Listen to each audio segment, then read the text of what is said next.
മുസ്ലിം league നേതാവ് പാണക്കാട് സയ്യിദ് മുഹമ്മദ് അലി ശിഹാബ് തങ്ങൾ മൺമറഞ്ഞിട്ട് ഒരു വർഷമാകുന്നു.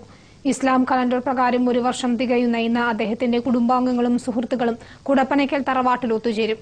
കഴിഞ്ഞ ഓഗസ്റ്റ് 1-നാണ് ശിഹാബ് തങ്ങൾ വിട പറഞ്ഞത്. അശാന്തമായ ലോകത്തെ ഒറ്റപ്പെട്ട പച്ചത്തുരുത്തായിരുന്നു പാണക്കാട് സയ്യിദ് മുഹമ്മദ് അലി ശിഹാബ് തങ്ങൾ. സ്നേഹം മാത്രം പകർന്നു നൽകിയൊരാൾ. ജനക്കൂട്ടത്തിന്റെ ആവലാതികളെ സൗമ്യമായ പുഞ്ചിരിയോടെ അദ്ദേഹം നെഞ്ചേറ്റി. പൊട്ടിത്തെറിച്ചേക്കാവുന്ന സന്ദർഭങ്ങളിൽ പോലും അദ്ദേഹത്തിന്റെ വാക്കുകൾ സമൂഹത്തിൽ സമാധാനം വിതറി.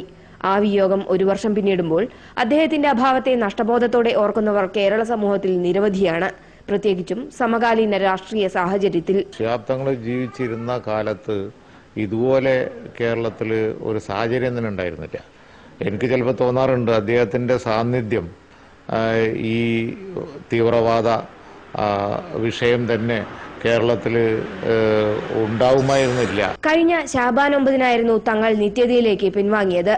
ചന്ദ്രമാസ കണക്കനുസരിച്ച് ഒരു വർഷം തികയുന്ന ഇന്ന് കൊടപ്പനയ്ക്കൽ തറവാട്ടിൽ അദ്ദേഹത്തിന്റെ പ്രിയപ്പെട്ടവർ ഒരിക്കൽ കൂടി ഒത്തുചേരും. മുസ്ലിം ലീഗിന്റെ ആഭിമുഖ്യത്തിൽ വരുന്ന 4-ന് കോഴിക്കോടും വിപുലമായ രീതിയിൽ ശിഹാബ് തങ്ങൾ അനുസ്മരണ പരിപാടികൾ സംഘടിപ്പിച്ചിട്ടുണ്ട്.